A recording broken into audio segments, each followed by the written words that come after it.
Do it, Spivey. Sing Tiffany. Casey, the last is always a silent.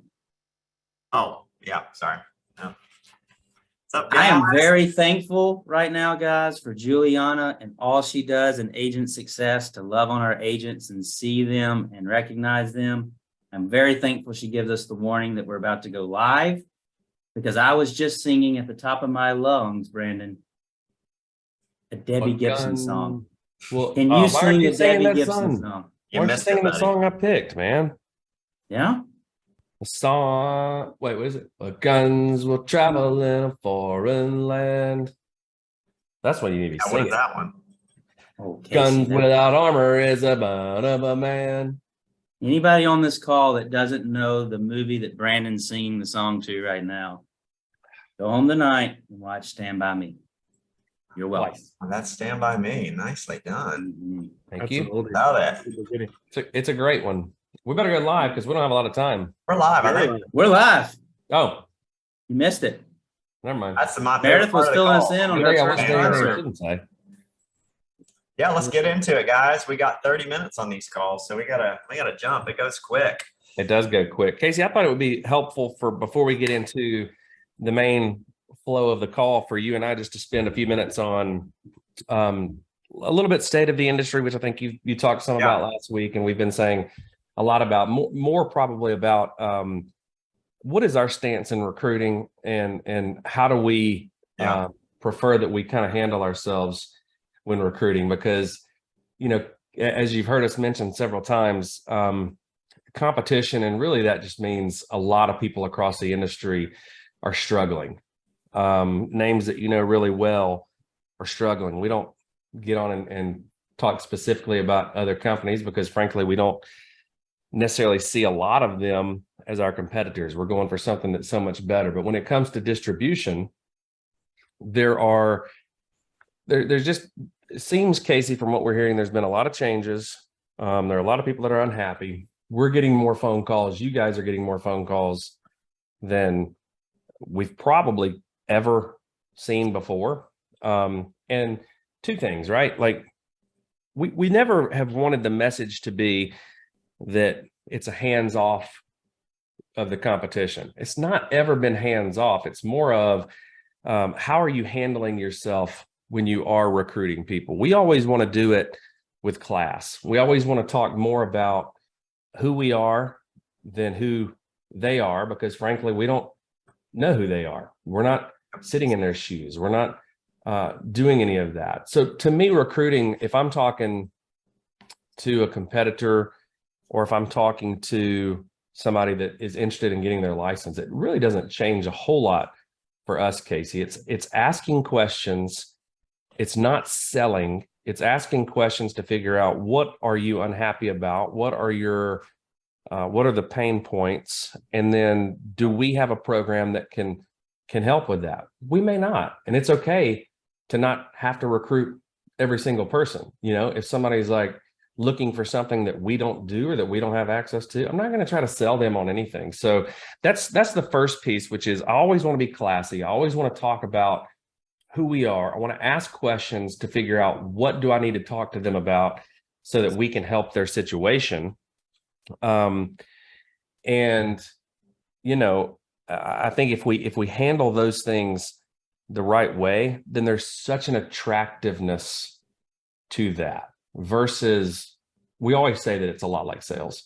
And if I go in and I'm talking to a client and I'm just assuming I know exactly what they want and I'm selling, like chances are they're probably not going to buy, because nobody wants to be sold, right? My job, just as it is with a client, is how can I help you? Casey? Yep. I've been hearing that there are a lot of changes going on where you are. Why are we talking? What are there some things that you feel like we could help you with? And I'll be honest with you up front. If there's not, we'll shake hands and go our own way. But what are you unhappy about right now? Yep. And just listen. And generally it will be, they're not making enough money. Maybe something has changed with how they were being compensated. They don't like the leads. Maybe they don't like the culture. I would say that those are probably, along with training, those would be like the top 3 or 4 items that you're generally going to hear. So, how are you communicating effectively, Casey, about our value props, and how are you able to talk to someone about how we can really help them to get to where they're wanting to go? We always say that this is a lot like college sports recruiting. Maybe it's basketball, maybe it's football, maybe it's whatever. Like, the coaches that don't have to talk negatively and negatively recruit are generally the ones that do much better. And the ones that do much better are the ones that tend to be playing for national titles a lot. And you guys know who all of those are. But what they do really well at recruiting is the name of the game there, just like it's the name of the game here, is they show you, or they show the recruit how they can help them get where they want to go. Maybe it's to the NFL, maybe it's to the NBA, maybe it's to the majors in baseball, right? Whatever those things are. And that's really all you're trying to do with recruiting. So I would say that if you find yourself having a lot of conversations, recruiting conversations, but they're not going through the other side to actually get contracted, then you need to really be working with your upline to figure out, what am I doing wrong? And a lot of times you'll find out it's just like sales, right, Casey? You're probably either talking too much, selling too much. They don't believe you. They don't trust you. It's coming across as phony. Versus, again, get to the bottom of why we're talking. What are your pain points? And Casey, how can I help you with this platform that we have over here and all of these examples of people that we have over here that are where you're wanting to be, how I can help you get to the NFL or get to the NBA.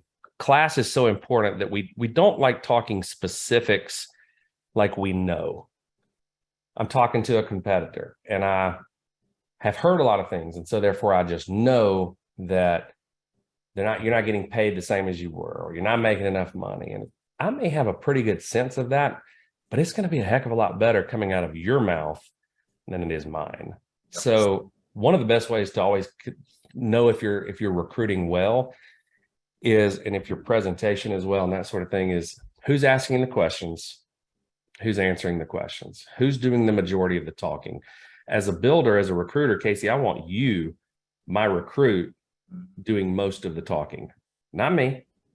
I'm not here to sell you, even though it is kind of a sell, right? I'm not here to sell you. I'm here to help you. So those are my thoughts. I don't know if you have anything else that you wanted to add to that. Dude, I think that's timely too, because you guys have been hearing us talk about this, land grab and the opportunity that's ahead of us right now. We just got out of a really good half-day product development meeting with a reinsurer yesterday, and there's just such an awesome amount of digital products in the pipeline coming out over the next year to 18 months that you guys know what's going on out there in the distribution side of the industry, where your chances are you're either with Symmetry and Quility or you are part of a roll-up strategy. And it's nothing wrong with the roll-up strategy, but we're focused on how do you make the agent and the client's life better. And roll-up is more about aggregating revenue and consolidating it.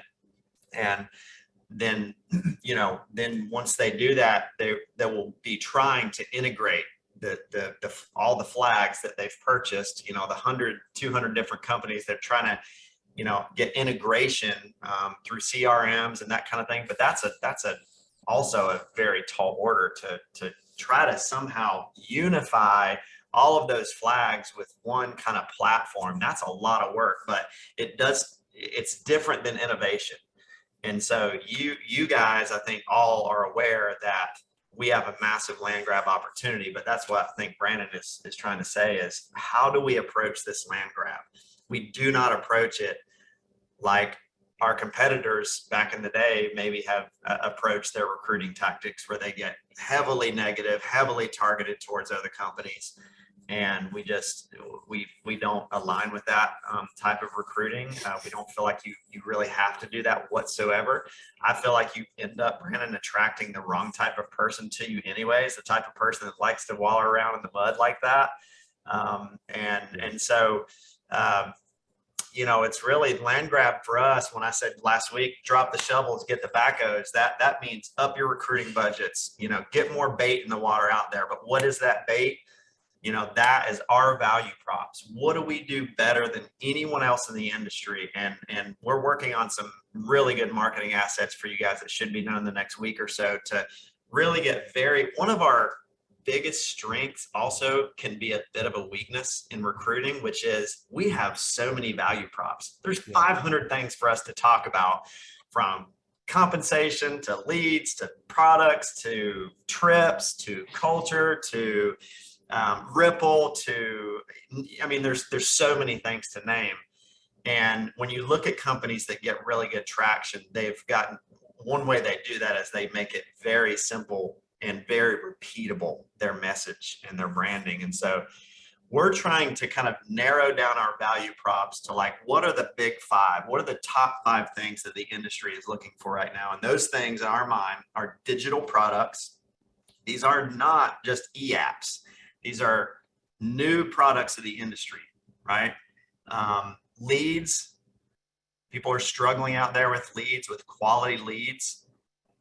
We believe in our choose the path model. We believe that, you can't be everything to everyone, but you can be more things to more people. And so if someone is out there in the industry and they're one of those top comp, I just want a high contract level and leave me alone, we got it. That's B2B. If you have someone that wants a plug and play agency system you have access to the lead platform, you have access to the technology, software, back office support, all of that, that's Symmetry. That's the B2A model. And then obviously we have the direct to consumer B2C channel which is also a very nice perk from a recruiting standpoint, but that choose your path model is a big value prop. And obviously it's wrapped in compensation that is focused on profitability and works, and bonuses. So the 4th thing would be support and tech. We're going to combine those. And the 5th would be culture. But we're going to work on some assets for you guys to get out there in the watering stream right now, because it is the next 12 to 18 months. We have a lot of opportunity ahead of us from a recruiting standpoint, a lot of opportunity. So yes, Brandon, well said. Yeah. Let's get it right. Let's stay above board. Let's stay classy as we approach this opportunity, and we'll come out winning. Yeah, the last thing I'll say, and before B-Dubs and Spivey jump in as well, is also one thing you want to stay away from is selling easy, right? Are you setting the expectation the right way when you're talking to a recruit coming in? Now, obviously, it's a different conversation if somebody's been in the industry for a long time. But if somebody's even been in the industry for a little while and they're not necessarily accustomed to the way that we do things, I don't want to paint this picture that it's easy. I want to paint a picture that it's worth it. It's actually very challenging. You have to grow. You have to be the type of person that can succeed. And that is not easy for a lot of people. A lot of people don't succeed here, and we're okay with that because we have a ton of people that do, and we can point to the ones that are succeeding. But I never want to paint a picture that this is going to be easy money and just come in here and we're going to change your life, because people see through that crap. And the ones that don't, when you do that, a lot of times you end up recruiting kind of weaker minded people anyway. And so the second something goes wrong, which is going to go wrong, you can work leads for 5 minutes, something's going to go wrong, right? Mm-hmm. They're starting to think, oh, well, this is not what it was sold to me to be, So don't sell it as easy, sell it as worth it. I like to tell people a lot of times that, look, I don't know if this is going to be for you. It may be. I can tell you this, you'll know pretty quickly whether or not you like the type of work. For those that do like it and those that can do it, you're never going to want to do anything else. But I can't tell you if it's going to be for you. I can tell you that you're going to get better the longer you're here, the more you work on your processes and the more you work on yourself, you will get better. It will become easier. But I can't tell you if it's going to be for you. And if it's not for you, that's okay. You don't have to invest that much money to find out if it's going to be for you. A couple grand with a license and a couple of weeks worth of leads, you're gonna know in terms of what you can get out of this thing, that is the most minimal investment one could really ever imagine. That's right. It really, we're kind of, it's like recruiting and engagement really, I know last week was focused on the metrics of recruiting, and Mark did such a good job of adding the color color content to that call. This week was more about engagement, but you really start thinking about engagement. So much of it actually is in the recruiting process, because how you are recruiting is how, it starts at the recruiting. Engagement starts at your interview. It starts even at your marketing and what you're putting out there. To Brandon's point, what are you selling? If you're selling easy, you might have a bunch of people looking for easy. And the moment they get that first no show or that first, no in the home or on the phone, they're out the door. So, I was always trying to spend a good amount of time trying to explain to people why it's challenging and why people, sometimes it's just not a fit for them. What is it that takes people out of this business? What is it that people struggle with? I'd spend a bunch of time on that in interviews. I want to make sure these guys know, like, this is the side that, that you should know about first, but you can get through it. Here's what's in the other side of it, that kind of thing. So engagement starts in the recruiting process. I would say, again, just to kind of recap a little bit on last week, I think one of the pitfalls around engagement is people saying, I'm going to recruit quality, not quantity. We even have a funny video on that, Brandon. I'm recruiting quantity. I'm recruiting quality, not quantity. And I will just tell you that, let's say there's agent A and agent B. Agent A recruits 5 people a month into the agency. Agent B recruits 20 people a month.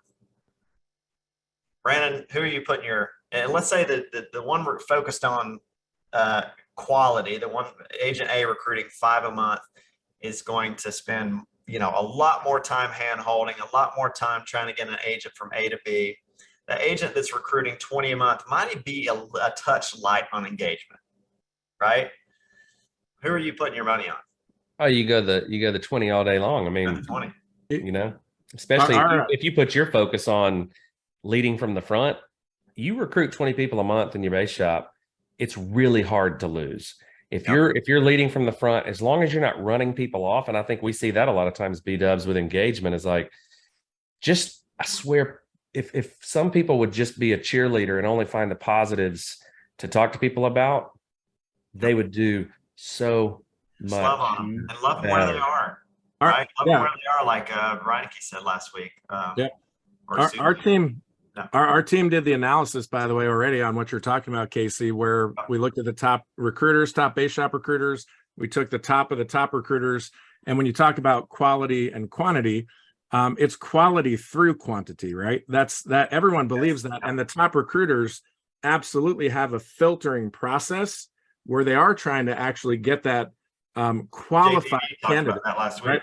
Qualified candidate, right? So it's not that quality is insignificant in high performing recruiters. It's very important. It's just a matter of, you have to have both, and you continue to filter that process. And over time, as they move forward, get onboarded and have the ongoing engagement, it proves itself out to be true. People that you thought might work out great don't. People that you vice versa. But again, having those qualifications, having those filters in a process, it takes care of all that. It does the heavy lifting for you.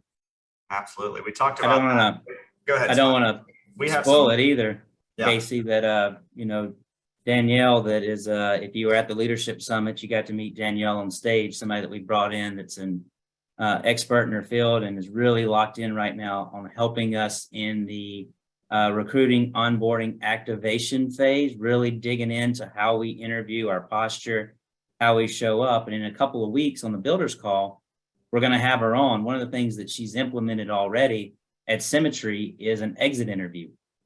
And we have now for a month been collecting data on everybody that is leaving our organization and digging into the why, what could we have done better? What can we serve you to provide a better opportunity moving forward? And I don't want to be too much in the spoiler alert, but guys, clearly above all other responses was a lack of engagement with their immediate upline.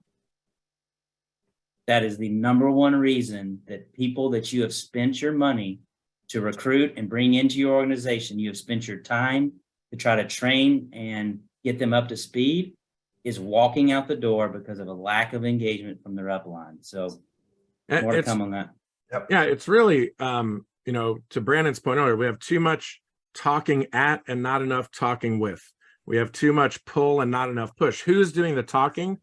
It needs to be an ongoing relationship, right? Engagement. What engagement does, if you think back to even on a relationship, partner, engagement into marriage, it creates what's supposed to be a more secure relationship that allows you to have an ongoing proximity to that person, right? You're with that person more often. You're communicating more. You're engaging more.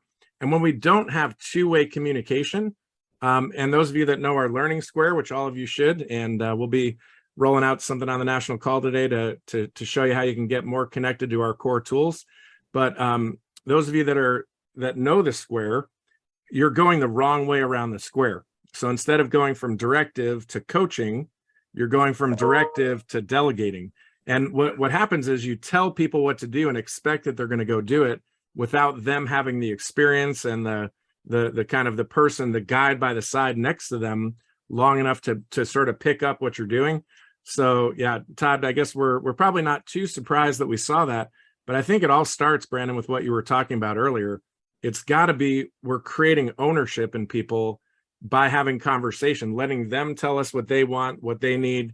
And if we just tell them, it automatically shuts their brain down, shuts down their ability to sort of have ongoing ownership and communication. So again, on engagement, Brandon and I's style when we were, actively building Base Shop for the company was mass recruiting, numbers first. We want to load our pipeline up full of interviews. We wanted, a couple hours each a week where we were doing interviews on the 15 minutes, every 15 minutes. And we wanted at least 20 each a week. And so we had to set systems and processes, and some of that was people up. And again, that's the value of high personal production. That's why the first box is personal production in your two boxes. You've got to create the cash flow necessary to get your calendar filled with interviews. If you're having to do all the legwork to just get the interview, then you're probably not running enough appointments in the field, meaning you don't have enough cash flow to delegate some of that interview process. And so we had a full-time, recruiter that would book us interviews. That was our system, and we wanted to make sure we had enough people to talk to that gave us the right posture even when we were talking to someone. We were very open funnel, like unless someone was, just clearly not a cultural fit, and you can kind of tell that stuff pretty quick, then we gave them a contract because we knew that like it wasn't going to be, people mistake engagement for like, as soon as I recruit Spivey, now I've got to handhold Spivey through the process. When you're very, very fresh at building a base shop and you have nothing else going on, yes, you might have to do a little bit more of that handholding, but you might actually lose influence by being the recruiter and the onboarding them from A to B to C to D. Like, scarcity creates a bit of influence. And so Brandon and I would make a mess. We would then get them into a system that we would have a new agent mentor, which was, when we first started, was actually Edward Pritchett. And it was our way of not only grooming Edward to be a good leader and understand the power of building a base shop. He got that really quickly, but also like the fact that, man, you do have to recruit 20, 30 people a month just to identify sometimes 2 or 3 that are actually have the same ambition, the same hunger, the same work ethic, the same drive as we do. So he saw the numbers aspect of it, but it was Edward that was saying, okay, here's your next step. Here's your next step. Here's your next step. Now, this may be a spouse for you. This may be a new agent mentor. This may be a salary position or something like that. Talk to your manager about that. But if you can have someone in place so that you can keep your focus on the 2 boxes, appointments and interviews, and then you get to swoop down 2 or 3 weeks later after Spivey's had that personal contact with your onboarder, whatever title you're going to give this person. They're taking Spivey. They're making sure that Spivey doesn't feel like he's in a machine. See, that's the danger in viewing your business and operating like a machine, is it can't feel like a machine to the agents you're onboarding. And engagement is how you make it feel like not a machine. But you have to have someone to kind of that person. It can be a personal text to Spivey, you know, having the conference national call today, whatever your onboarding process is. Spivey needs to feel like I'm not part of a cattle call here. I'm not part of just like a mass recruiting effort. So you have to have someone in place that can reach out and have that contact with Spivey. But I don't necessarily want it to be me, because what I want to do is when Spivey knocks out his first 4 or 5 tasks, I want to drop in then with a text or a phone call. In that scarcity, I'm not the one holding Spivey's hand all the time. I'm the guy now dropping back in, and my influence is a little heavier at that point, right? And that's what leadership is. It's influence. How do I get someone to move? Mm-hmm. And what type of person am I attracting and keeping? If, like, imagine Edward Pritchett again, Brandon, like if you and I had been on the phone with him every day for the first, month, versus like we might have talked to him a couple times. Like I remember texting him saying, hey, good week. He went out and did like $5,000 his first week out in production. I remember shooting him a text, but it wasn't like a ton of hand holding. Winners don't want a ton of hand holding. Winners want to be pulled. They want to see leaders that are filling those 2 boxes. And that's what I want Edward to do. So I don't lead from behind. I lead from the front and pull people along with me. It's so good. That's what we were talking about. There was a great question in here that is really what you've been hitting on, which is, if you're recruiting a lot of people and you have to kind of have massive recruiting numbers, and massive recruiting numbers, we're talking in a base shop, 20 in a month. Mm-hmm. How do you have time to really focus on the engagement aspects, right? And there's a couple of rules for this. I want to first set the expectation a little bit on the front end of how I'm available versus how I'm not available. Okay. I also want to try to engage in group type trainings and settings as much as possible. I think there's such a great opportunity for people to have a local office, to bring a lot of people in, because you have this natural engagement that can happen there. Some of you don't want to do that. That's fine. We would never force you to do that. But I think there's also, an idea that you mentioned, Casey, if we hired Edward Pritchett, maybe some of you don't have the ability to have a new agent mentor. My question would be, do you have the ability to hire out like a recruiter that is also a little bit in charge of engagement? Some personalities are really hard. They want to manage, they want to overly process, they want to do these things, and they can come across as being cold. We've always said you can always potentially hire for your shortcomings. So, we eventually went out and hired a Todd Spivey. We would have been a lot better hiring a Todd Spivey 10 years earlier, 5 years earlier, if we could, right? Because he is so good at recognizing, celebrating, being available. He's not available all of the time, but he's really good at those things. And those things are extremely important when you're building an organization. And that is what feels like engagement. I want to do as much as I can in a group setting. If I'm the personality type that is, maybe I find myself running people off because I'm a little too harsh, or I'm not loving enough, not kind enough, maybe consider hiring that type of position out. You can totally do that, because it's really almost like a new agent mentor's role. So when I'm finding a new agent mentor, I do want somebody that understands all the processes. I do want somebody that can hold people accountable, but I also want somebody that can do those things that are really important. I got to identify who's winning. I got to serve them up to Casey. Casey, I'm working for you in this scenario. Yep. My job is like, I'm engaging, man. I'm talking to people. I'm helping with all the things that need help, but I'm identifying who are the people that are taking the right steps, because you got to be careful.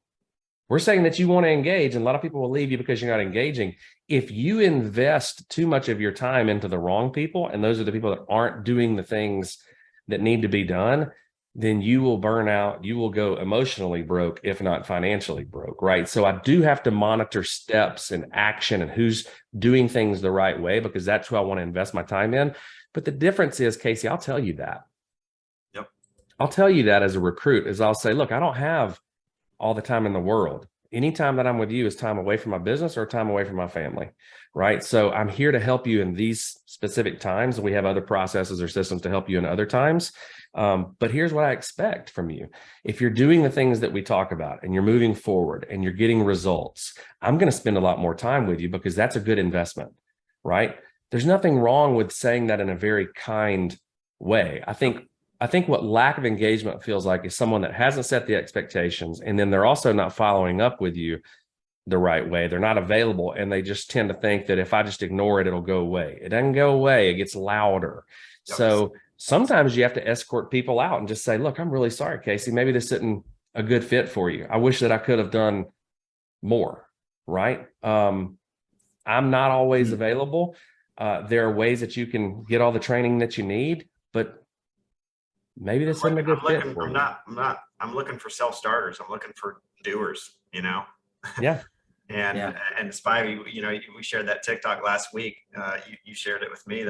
You want to hit on that real quick, just because I thought that was such a good. Yeah, I mean, the bottom line principle to it is you've got to remember your posture and the communication that you're having with these recruits. And if we're talking to a licensed recruit at a competitor and they're successful already, guys, basically the message of the TikTok was, you can't recruit doers because doers do not need you. The same victim mentality and approach to an unlicensed individual to a licensed individual might not be the result in that interview that you would want. What you need to do is what Brandon just talked about. You need to ask them a couple of questions to get them talking about what it is that's missing in their business, in their atmosphere, in their world, in their universe, and then start speaking into how we might be able to help solve some of those problems. Yep. But you're not gonna be able to recruit a doer. It feels good. It feels good to be needed. And there's a danger in that in the recruiting process if you're a builder, because if you're just looking for people that need you because it feels good, then you're going to have a lot of people that need you. And that's not what we're trying to sell here. We're selling time and money, right? Like, I want doers, and you're right. Doers, you just got to get out of their way. And you're not going to find enough doers until you find enough people. You've got to go through, which is why we're saying mass recruiting will flush out the doers, because doers are attracted to seeing you and me do. They want to see us do. Lead from the front. Right. So yeah. We're going to keep digging into awesome engagement stuff. If you're just now jumping on the national call, sorry, we went a couple minutes late, but wondering what all we're talking about. It's I feel like we could just keep going. I know. Fill up a whole hour and a half. We could talk for really 5 hours on this for sure. We definitely could. We got some really good stuff. The last thing I'll say, because I saw a couple of comments in there too, just more questions or comments.